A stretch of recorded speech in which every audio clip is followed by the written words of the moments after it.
100 heures de combat terrestre. Un camp en ressortit avec 3300 chars détruits, l'autre camp en ressortit avec 0, et je dis bien absolument 0 perte sous le feu ennemi. Ils perdirent bien quelques chars, et la raison derrière cela est franchement consternante. Voici donc ce que nous allons explorer aujourd'hui. Les horreurs que vécurent les équipages de chars des deux camps lors de l'opération Tempête du désert. Des hommes qui furent témoins de certains des combats blindés les plus intenses que le monde ait connus depuis la Seconde Guerre mondiale. Un peu de contexte d'abord, parce que c'est une histoire de chars qui allait s'affronter dans les circonstances les plus inattendues qui soient. L'Irak envahit le Koweït le 2 août 1990. Une force massive de 100 000 soldats et, point crucial, environ 700 chars qui déferlèrent à travers la frontière en une seule nuit. L'armée de Saddam Hussein avala le pays entier en 2 jours. Rappelons que c'était la 5e armée de la planète, avec près d'1 million de soldats et plus de 5000 chars. Les forces de la coalition furent rassemblées dans le cadre de l'opération Bouclier du désert pour la repousser. Une coalition de 39 nations, représentant pour les Américains leur plus grand engagement militaire depuis le Vietnam. On se retrouvait donc avec plus de 3000 chars, des milliers de véhicules de combat et environ 670 000 soldats rassemblés en Arabie Saoudite, prêts à franchir cette frontière. Les blindés américains se trouvaient au cœur de cette force, et voilà ce qui rend la situation particulièrement intéressante. Ces équipages de chars avaient passé des années en garnison en Allemagne de l'Ouest à s'entraîner pour affronter les blindés soviétiques. Parce que c'était considéré comme le prochain conflit majeur le plus probable. C'était le scénario que tout le monde avait préparé. Mais au lieu de cela, ils se retrouvaient maintenant à la veille d'affronter exactement les mêmes chars qu'ils avaient étudiés si longtemps. Notamment le T-72.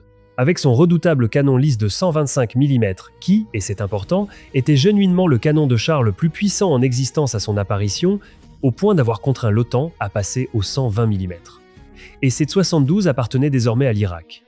Les tankistes américains étaient bien armés en termes de compréhension de la menace. Ils s'entraînaient depuis des années contre des cibles modélisées sur les chars et les BMP soviétiques. Ce pourquoi personne ne les avait préparés, c'était l'environnement dans lequel ils allaient maintenant opérer. Le désert ouvert. Les chars reçurent donc leur camouflage désertique et partirent pour le combat de leur vie.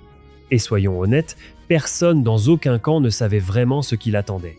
Posons quelques chiffres sur la table, parce que l'ampleur compte vraiment ici. L'armée américaine engagea 1956 M1A1 Abrams dans le théâtre d'opération. Parmi eux, environ 1200 étaient des versions à blindage lourd comportant ces fameux inserts en uranium appauvri. Il y avait aussi 277 anciens M60 toujours dans la mêlée. La Grande-Bretagne contribua avec 221 chars Challenger 1, le plus grand déploiement blindé britannique depuis la Seconde Guerre mondiale. Et à leur côté opéraient environ 2200 véhicules de combat Bradley. Avant que l'opération Tempête du désert ne commence réellement, regardons ce dont ce matériel de coalition était capable. L'Abrams était doté d'un canon lisse de 120 mm et de sa munition vedette, communément appelée la balle d'argent, le M829A1, un obus flèche en uranium appauvri à pénétrateur par énergie cinétique. Son fonctionnement est probablement familier. Il part du canon, le sabot se détache et un pénétrateur en uranium appauvri de 4,6 kg file vers la cible à environ 1500 mètres par seconde. Ce qui le distingue du tungstène, c'est ce qui se passe au contact. Plutôt que de se déformer, il s'auto-affûte en pénétrant, conservant sa forme tout en perçant un blindage homogène laminé estimé à 570 mm à 2000 mètres. La portée d'engagement pratique est considérablement plus longue car l'obus suit une trajectoire extrêmement tendue jusqu'à 3600 mètres. En termes de capacité brute de pénétration, il était suffisant pour détruire n'importe quel char alors en existence. Le T-72 ne faisait absolument pas exception. Et comme vous l'entendrez bientôt, il existe un engagement vérifié où l'un de ces obus traversa 2 T-72 consécutivement d'un seul coup.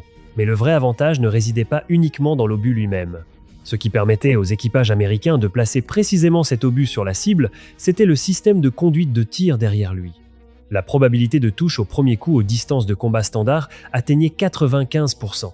Le système calculait automatiquement les solutions de tir. Et engager des cibles à 2500 mètres relevait de sa capacité de routine. Un télémètre laser précis à 10 mètres près, un canon principal entièrement stabilisé permettant le tir précis en mouvement, et surtout une imagerie thermique et une vision nocturne. Cette capacité thermique allait se révéler décisive lors des tempêtes de sable et des engagements nocturnes à venir. En matière de protection, l'Abrams fait partie des chars les plus lourdement blindés jamais produits et à juste titre. De l'uranium appauvri encapsulé dans de l'acier superposé à un blindage composite de type Shobham dont la composition exacte reste classifiée. La composante uranium appauvri offre une densité 2,5 fois supérieure à l'acier, créant une barrière dramatiquement plus résistante à la pénétration. Mais la caractéristique qu'il faut retenir pour la suite, c'est la conception du stockage des munitions, avec des panneaux fusibles conçus pour souffler vers l'extérieur, à l'opposé de l'équipage, si les munitions étaient touchées. Une cloison en acier massif sépare le compartiment à munitions de l'équipage, empêchant toute détonation de se propager vers l'intérieur et de projeter la tourelle hors de la caisse. Ainsi, si le pire scénario se produit et que les munitions s'enflamment, l'équipage conserve une vraie chance de survivre. Sur le sujet des tourelles qui quittent les caisses, penchons-nous sur le 72 que les Irakiens alignaient. Parce qu'à partir de là, les deux camps se ressemblent très peu. La vulnérabilité centrale du 72 est son système d'alimentation en munitions.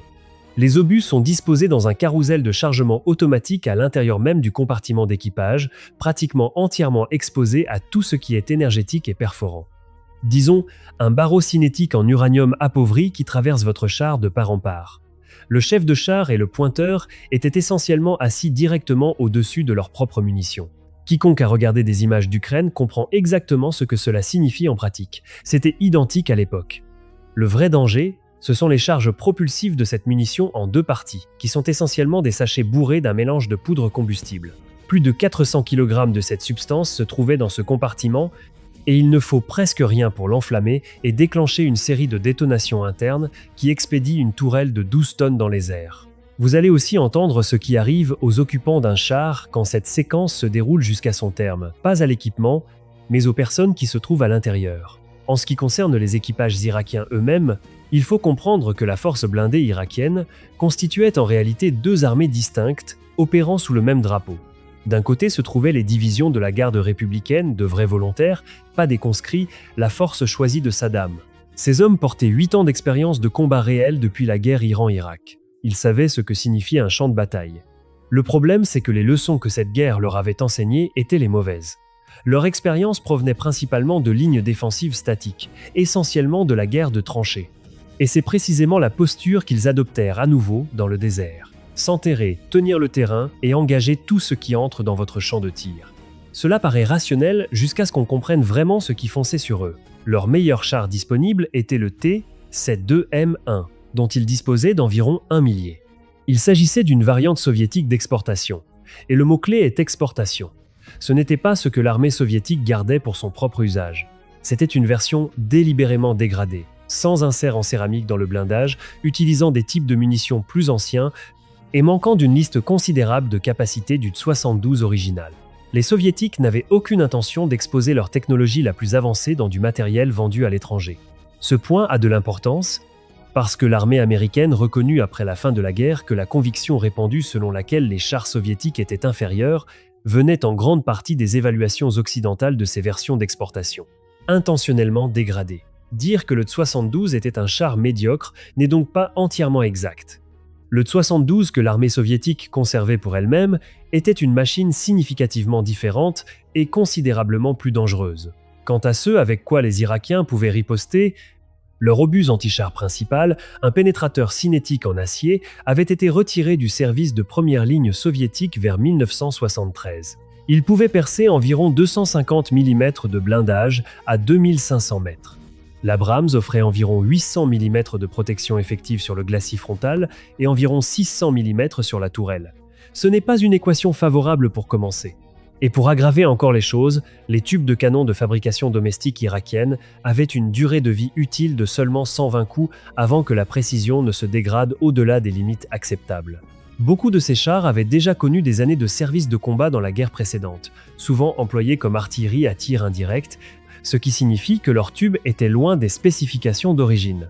Et rappelez-vous, cela décrit leur meilleur équipement disponible. La majorité de la force blindée irakienne était en effet constituée de chars chinois, type 69, essentiellement un développement chinois du T-54 soviétique équipé d'un canon de 100 mm.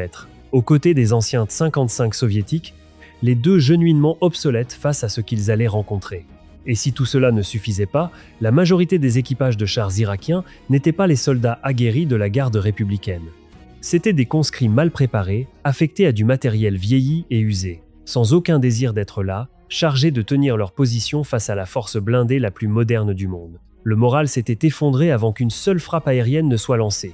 C'étaient ces hommes qui se trouvaient dans les positions avancées dans le désert, ceux qui allaient absorber le premier choc de tout ce qui arrivait. Alors, qu'est-ce qui pouvait bien mal tourner, n'est-ce pas?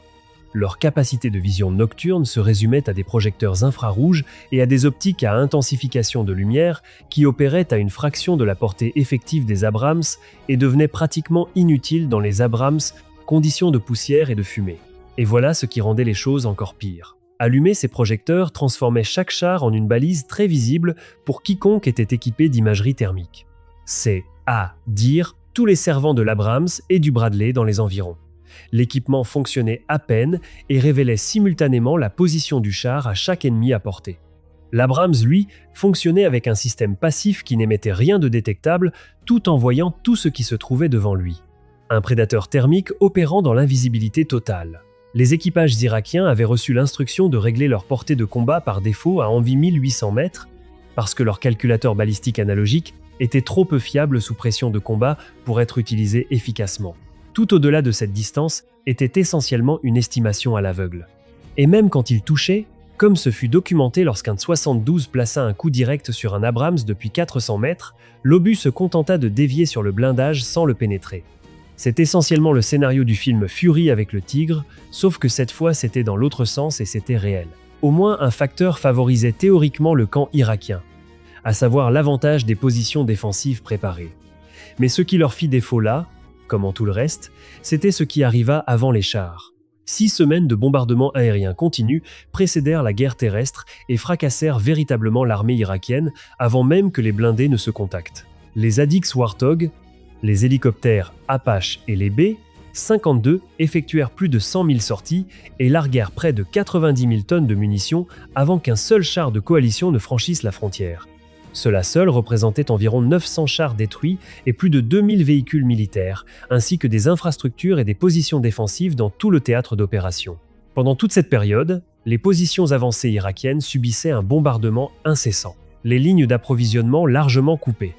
Les troupes à court de nourriture, attendant soit que les blindés ennemis apparaissent enfin, soit d'être détruits par le ciel. La campagne terrestre se lança dans la nuit noire du 24 février 1991. Le concept opérationnel s'appelait le crochet gauche, parfois désigné sous le nom de passe de l'espoir.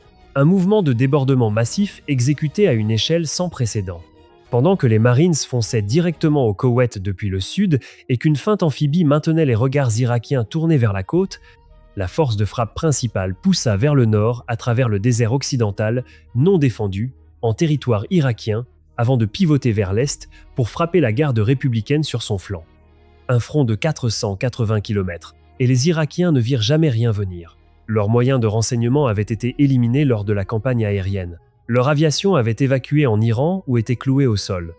Ils n'avaient aucune conscience de ce qui se développait à leur ouest. Dès les premiers instants, l'expérience pour les équipages américains fut genuinement déstabilisante.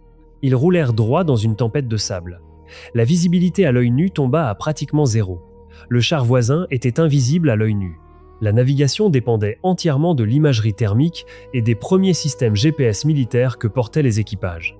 Tous les mouvements et tous les tirs passaient par les instruments. Les équipages restèrent confinés dans leurs Abrams pendant les 100 heures complètes, ne sortant que pour se soulager ou prendre du carburant. Le rythme de progression était agressif.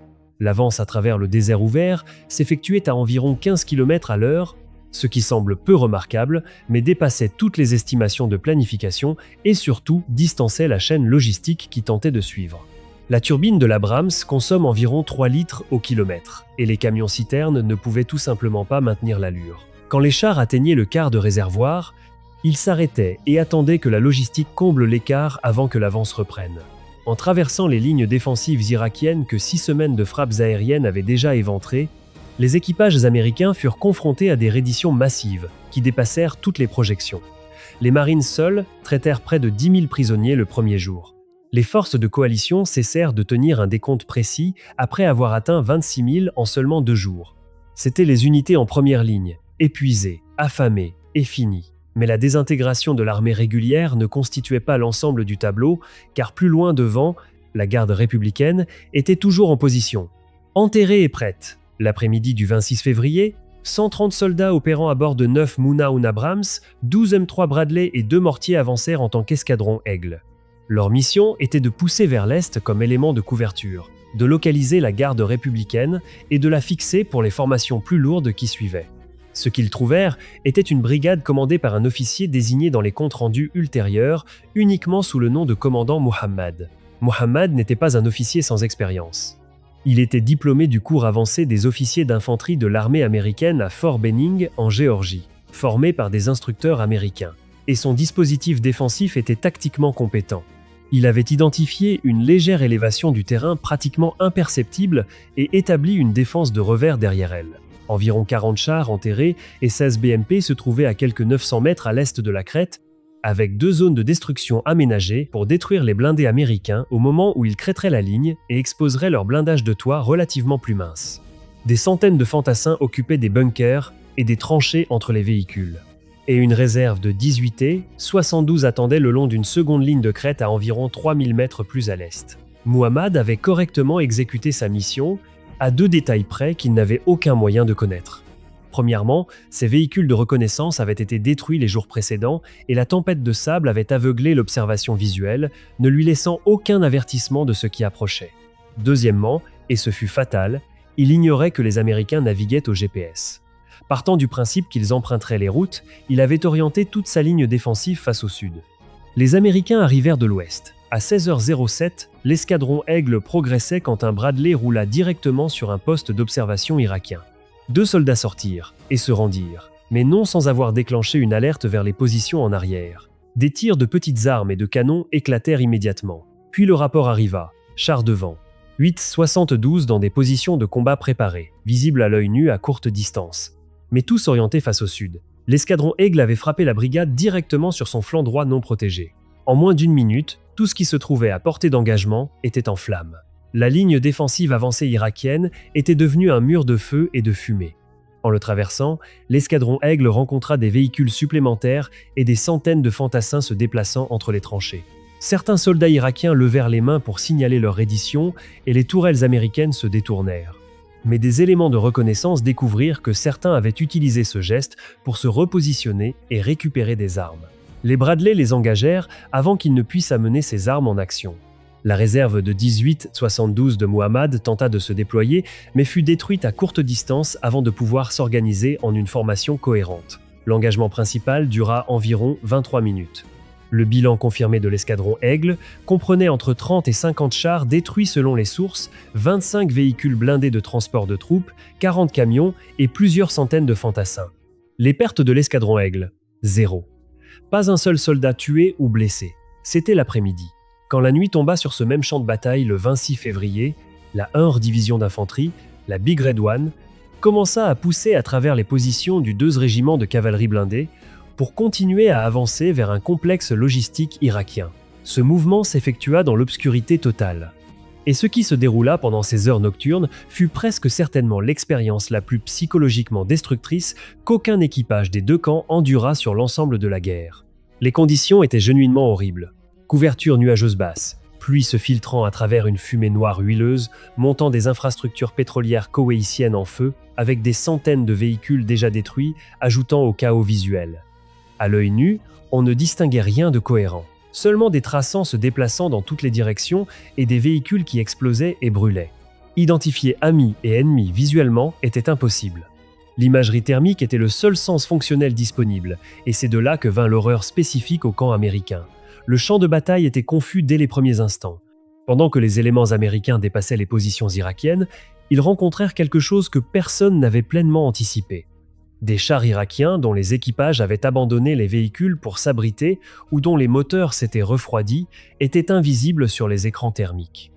Ils apparaissaient comme des objets inertes, indiscernables en température du sol environnant.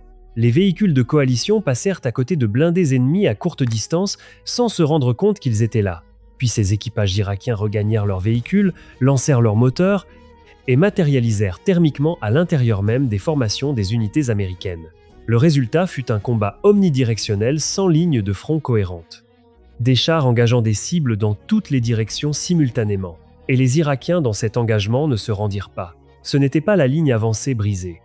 L'infanterie irakienne débarqua de BMP en feu et continua l'attaque à pied. Ils grimpèrent physiquement sur des véhicules de coalition en cherchant des angles de tir. Pendant que les chars américains progressaient dans des fonds de terrain, des combattants irakiens surgirent de leur cachette avec des lance-roquettes RPG, ciblant le blindage arrière vulnérable. Puis la situation dégénéra en quelque chose qui hante les vétérans américains des décennies après. À travers l'imagerie thermique, un véhicule qui rayonne de la chaleur est simplement un véhicule qui rayonne de la chaleur. Le système ne peut pas distinguer sous quel drapeau il combat. Vers 2 heures du matin, la compagnie Bravo de la Task Force 140 et un d'infanterie perdit la communication avec son bataillon. En tentant de rétablir la liaison, la compagnie s'engagea dans un complexe de bunkers irakiens. Des RPG commencèrent à frapper les Bradley à travers les viseurs thermiques de Monaoun à proximité. Les flashs d'allumage des RPG et les signatures de mouvement des Bradley étaient indiscernables de chars irakiens en train de tirer. Les servants américains, convaincus d'observer des blindés ennemis, ouvrirent le feu sur leur propre véhicule. Un Bradley absorba 2 obus, tuant 3 soldats et en blessant au moins 3 autres. Les pénétrateurs arrachèrent la rampe arrière et projetèrent les soldats à l'intérieur sur le sol. Le véhicule de remplacement du commandant de compagnie reçut un obus entrant par le flanc gauche et ressortant par l'arrière droit, tuant un soldat. Un 3e Bradley fut touché, blessant 3 autres soldats encore. La section d'infanterie à l'arrière abaissa la rampe et établit un périmètre défensif, toujours persuadé de recevoir des tirs irakiens. 2 heures plus tard, vers 4 heures du matin, cela se reproduisit. Un Bradley de la compagnie Delta s'était engagé dans un cratère de bombes tout en regroupant environ 20 prisonniers irakiens. Des Monaoun l'observèrent, conclurent qu'il était hostile et lui envoyèrent 3 obus dans le flanc. Le conducteur fut tué. 2 de ces obus traversèrent complètement le véhicule et frappèrent un second Bradley stationné à peine 6 mètres plus loin, blessant grièvement son occupant. Les 2 véhicules brûlèrent. L'un d'eux, selon son conducteur, fondit tout simplement dans le sol. Les 5 Abrams absorbèrent également des tirs fratricides pendant cette nuit. L'un fut d'abord frappé par un RPG irakien, puis par 3 obus américains en uranium appauvri. Le servant fut tué et le conducteur abandonna le véhicule, partiellement aveuglé par du gasoil. 4 chars qui vinrent prêter assistance furent engagés par leur propre camp. Quand l'engagement se conclut, environ 850 chars irakiens avaient été détruits dans le combat global. Mais 6 Américains étaient morts et 32 blessés, la majorité d'entre eux non pas sous le feu irakien, mais sous le feu des leurs. L'après-midi suivant, le 27 février, avant-dernier jour de la guerre, livra le plus grand engagement blindé unique du conflit. La 2e brigade de la 1 division blindée, sous le commandement du colonel Montgomery Meigs, localisa la division Médina Lumineuse de la garde républicaine déployée derrière un relief de terrain peu élevé courant sur environ 11 km. Les équipages américains la baptisèrent la crête Médina. Le concept défensif irakien était à nouveau tactiquement solide. Des T-72 et des types 69 étaient enterrés derrière la crête avec seulement les tourelles au-dessus de la ligne de crête, dissimulées à toute force approchant de l'ouest dans des conditions d'observation standard. Mais l'imagerie thermique neutralisa complètement la tactique. Les servants des Abrams détectèrent le rayonnement thermique des véhicules irakiens à travers le terrain qui aurait dû les masquer à n'importe quel système optique ou visuel. La qualité de leur position préparée était sans importance. Les Américains pouvaient voir à travers le sol censé les cacher. Pour quantifier concrètement cette disparité de visibilité à 5 km, les équipages américains pouvaient détecter la signature thermique d'un soldat irakien en train de se soulager dans les broussailles. Ces soldats irakiens ignoraient totalement la présence des Américains dans leur voisinage. Ils l'apprirent quand leurs propres chars commencèrent à exploser autour d'eux. Ce qui suivit fut une destruction méthodique. La phase décisive dura environ 40 minutes. L'engagement dans son ensemble prit près de 2 heures. Les obus irakiens tombaient courts pendant que les pénétrateurs des Abrams perçaient les T-72 à des portées que les servants irakiens ne pouvaient observer ni encore moins engager. Un commandant de brigade américain regardait avec une stupéfaction réelle ces équipages réaliser routinièrement des destructions au premier coup à 3000 mètres et au-delà, des distances qui n'avaient jamais figuré dans leur programme d'entraînement. Bilan final, 186 chars irakiens et 127 véhicules blindés supplémentaires détruits. 4 Abrams furent touchés. 3 retournèrent en service. Un fut radié comme perte totale, presque certainement suite à un tir fratricide. La seule perte américaine dans l'action de la 2e brigade fut le spécialiste Clarence Cash, âgé de 20 ans.